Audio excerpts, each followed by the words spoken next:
Hər vaxtınız xeyir olsun. Dəyərli dostlar, gəlin açaq zəhmət olmasa Vayiz kitabı 6-cı fəsli 11-ci ayəni.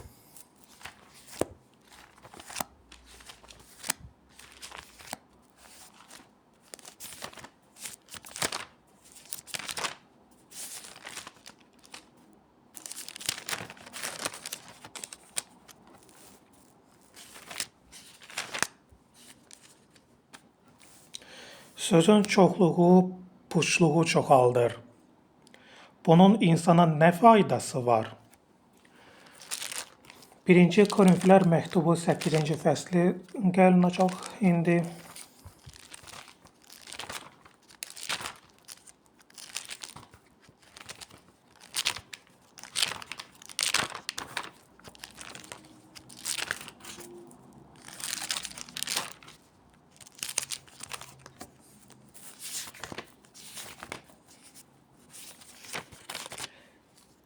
Səkkizinci fəsil 2-ci ayə. Kim fikirləşir ki, bir şey bilir, o hələ lazım olduğu kimi heç nə bilmir. Amma kim Tanrını sevirsə, Tanrı da onun haqqında hər şeyi bilir. Amin. İndi gəlin bir daha açaq Vəhiy kitabı 3-cü fəsli.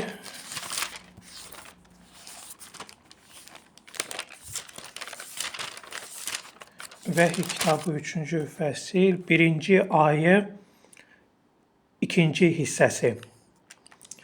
Sənin əməllərindən xəbərdaram. Adın var ki, güya dirisən, əslində isə ölüsən. Şükür sənə ya Rəbb. Kömək ol Tanrının sözünü necə lazımdır o cür çatdıraq. Amin. Dostlar, bu həyatda çoxlu elə anlar olur ki, imanlı insanlar, məsihçilər deyə bilərlər ki, Tanrının sözü məhz onların məbəd xidmətində səslənir. Ona görə də bununla əlaqədar düşünmək ilk olaraq lazımdır ki, Tanrının sözü dərindən tətbiq və vəz etmək nə deməkdir? Əgər kimsə düşünürsə ki, bu deməkdir ki, indi o böyük və uzun mühazirə oxumalıdır və çoxlu ilahiyyat bilikləri, məlumatları və özü də çoxlu çətin və qəliz terminlər verməlidir. Bu yanlış fikirdir. Çünki belə şey ola bilməz axı ki, və bu insana heç bir xeyir gətirmir ki. Bununla heç bir şeyə nail olmaq olmur. Xüsusilə əgər o ən ağır və bərbad vəziyyətdədirsə. Çünki bəli, belə vəziyyətdə, belə halda olan insan nə başa düşsün əgər ona uzun belə bir mühazirələr oxusaq. Ona Tanrının mərhəməti lazımdır. Ona görə də bu həyatda bir şey anlamaq lazımdır ki, Tanrının kəlamını dərindən tətbiq eləyib söyləmək və çatdırmaq. Bu demək deyil ki, indi o və biz indi böyük və uzun mühazirələr oxumalıyıq, çoxlu ilahiyyat məlumatları, çoxlu çətin, qəliz və ağır terminlərlə verməliyik. Və çünki bu insanların baş beynini aparır.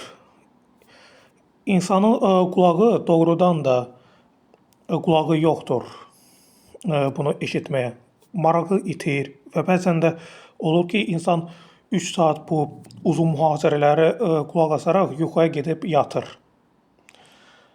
Və bu demək olar ki, heç bir xeyir gətirmir yenə də. Amma elə anlar olur ki, insan çıxır və cəmi orada 2 ya 3 cümlə danışır və baxmayaraq ki, o az danışdı, bu kifayət qədər insanlara xeyir oldu. insanları ilhamlandırır, bu ruhlandırır, şəfa alırlar və bu onları bəlkə də diriltdi, canlandırdı. Çünki burada dərin və dəyərli fikirlər var Tanrı sözünün çərçivəsində. Lakin bir çox kilsələr bugün bunu dərk etmirlər və anlamırlar. Çünki əlbəttə ki, biz hər dəfə gah o, gah bu kilsələri qaçıb getməməliyik. Bəli. Amma bu o demək deyil ki, indi insanlar öz yerli kilsənin həddindən artıq belə ucaltmalıdırlar və başqa kilsələrə, daha doğrusu başqa kilsə xidmətlərə yuxarıdan baxmalıdırlar. Necə bunu indi bəziləri eləyirlər. Və onlardan da biri həmin o elə Greater Grace təşkilat kilsəsidir. Hansılar hesab edirlər ki, Tanrının kəlamı məhz onların təşkilat kilsəsində dərindən səslənir və başqa kilsə xidmətlərində isə Tanrının kəlamı dərindən səslənmir və səslənə də bilməz. Ay cəmaət, bu nə cəfəngiyatdır belə? Bu nə cahillikdir belə? Onların ağlı çatmır, yoxsa dilimiz artıq söz tutmur. Onlar özləri əslinə qalsa bəlkə də sadəcə olaraq hansısa ilahiyyat bilikləri, məlumatları çoxlu ağır və çətin terminlərlə psixologiya, fəlsəfə üslubunda hamı soxuşdururlar və bu yenə də heç bir fayda və xeyir gətirməyə də bilər və gətirmir. Və tam olaraq zəmanət vermək olmaz ki, bu doğrudanmı Tanrının kəlamını biz dərindən tədqiq eləyirik və söyləyib çatdırırıq cəmaata. Ona görə də bu həyatda dəqiq olaraq əmin olmaq lazımdır ki, biz doğrudanmı Tanrının sözünü dərindən və lazım olduğu şəkildə tədqiq eləyirik və insanlara söyləyib çatdırırıq. Sonra artıq başqa kilsə xidmətlərində nə baş verir, bu barədə danışmaq lazımdır. Və bu hamıya aiddir. Həmçinin də həmin o Greater Grace təşkilat kilsəsinə. Burada biz ehtiyatlı olmalıyıq, burada ehtiyatlı olmaq lazımdır. Və Tanrının sözündə və Tanrının ruhunda lazım olduğu şəkildə sezmək lazımdır və sezməliyik. Bu önəmlidir. Bu bir oldu. Növbəti gəlin indi açaq Süleyman məsələləri 18-ci fəsil.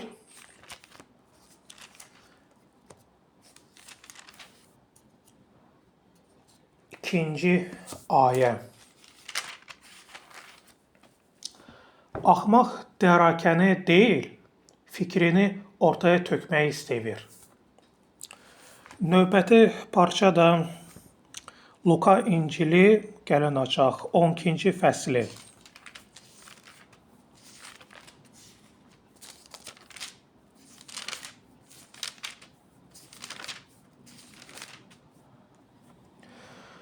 Birinci ayənin axırıncı hissəsini oxuyaq. Fariseylərin, yəni dindarların mayasından, yəni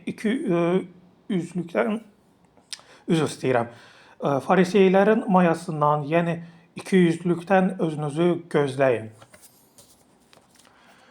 Bu da növbəti fikirdir, hansı ilə bölüşmək istəyərdim.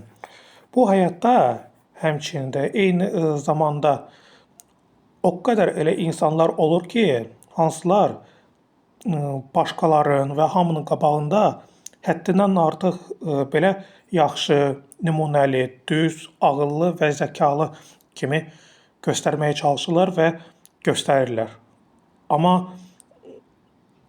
və üstəlik onlar elə insanlardılar ki, onlar özlərini həddindən artıq belə yüksəldirlər, ucaldırlar, başqaları isə yuxarıdan baxırlar və xor baxırlar. Onların əslinə qalsa xasiyyətləri çox ağırdır. Onlarla heç adi söhbət aparmaq olmur və çox çətindir, mümkünsüz dərəcədə.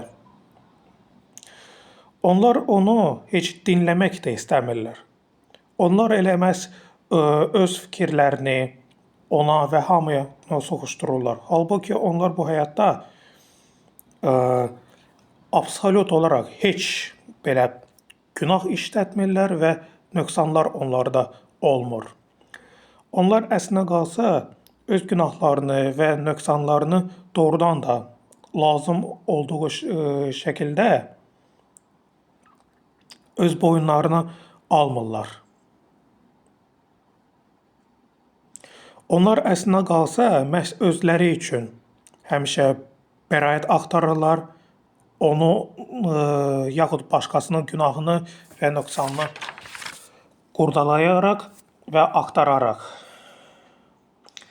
Bax, o imanlıların arasında da belə ailələr çox var.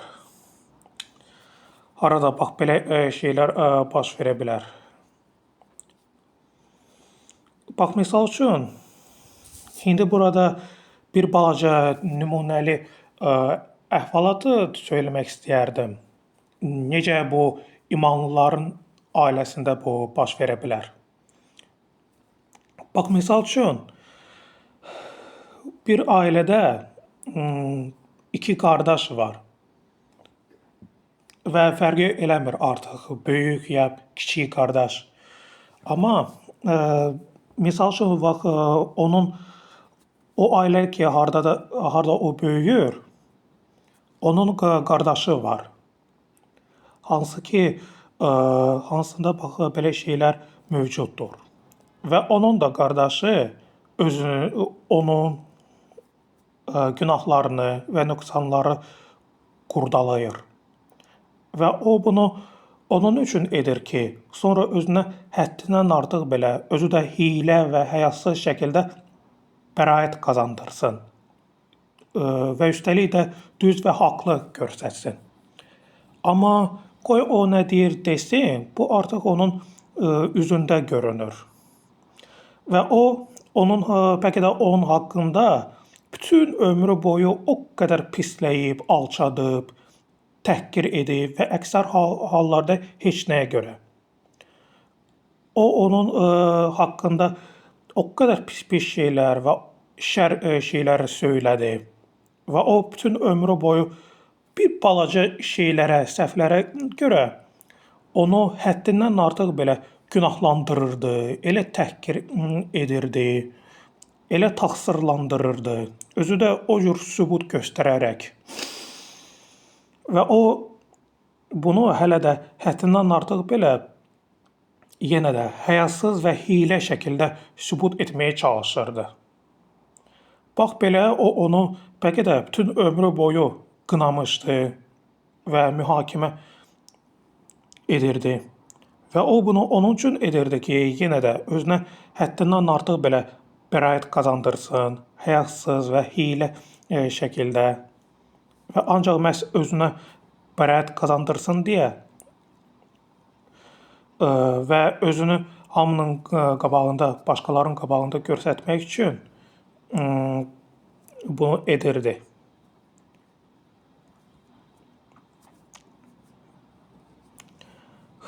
O sadəcə olaraq, bəli, ancaq özünü məhz eləyirdi, başqaları isə ancaq qınaya bilirdi, təhqir və alçada bilirdi. Və soruşaq gərək, onun nəyi absolut olaraq belə kamil, təmiz və pak oldu? Onun özündə bəlkə də o qədər günahlar və nöqsanlar olur və var ki, yəqin ki, 4 ədəd paçka A4 qoşa verəklər lazımdır ki, bunu hamısını qeyd aparaq. O çox belə ürəkdaş, soyuq, buz, ürəkli və laqeydli bir tip adamdır. Söhbət hələ ondan getmir ki, o özü də bəlkə də söz gəzdirən, güdən, casusluq edən, xəbərçi və hamının sirlərini satan bir adamdır. Və onun qardaşı Bəlkə də bütün ömrü boyu onun o qədər sirlərini başqaları gizlin-gizlin yaymışdı və bu çox dəhşətlidir. Yenə də dilimiz söz tutmur. Və söhbət hələ ondan getmir ki, onun qardaşı onu alçadanda, o öz valideynlərin tərəfini tutmağını həddindən artıq belə nümayiş edərək və göstərərək bunu edir.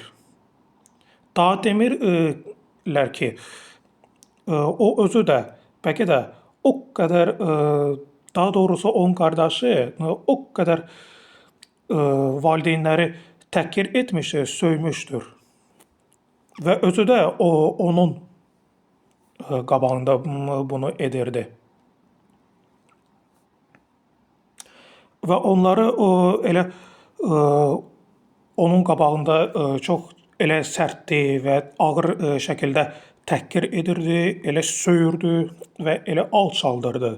Amma indi o zamanki haçan o bir balaca məsələdə sadəcə olaraq özündən çıxaraq valideynlərə qəzəbləndi və söydü.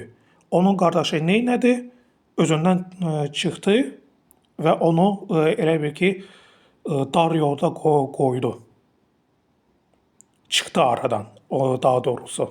Onu dar yolda qoyaraq. Gör bu adam, onun qardaşı, necə də ikiyüzlüdür ki, özü o qədər valideynləri təhqir edirdi. Özü də yenə də onun qabağında. Amma o biraz yenə də qəzəblənərək söydü və o onu elə pislədi və elə təqsirlandırdı və hələ də özünü haqlı belə hiss eləyir. Məsələ heç təhqir etməkdə də deyil bəlkə də.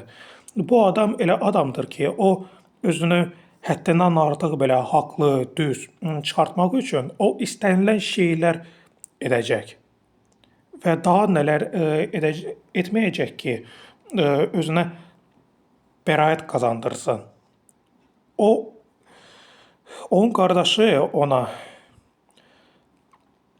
şər ataraq, təqsirlandıracaq və yaxud o birisini də təqsirlandırıb günahlandıracaq və üstəlik hələ də özünə həddindən artıq belə həyasız yenə də və hiylə şəkildə düz, haqlı hesab edəcək. O çox hiylə və ikiyüzlü bir insandır.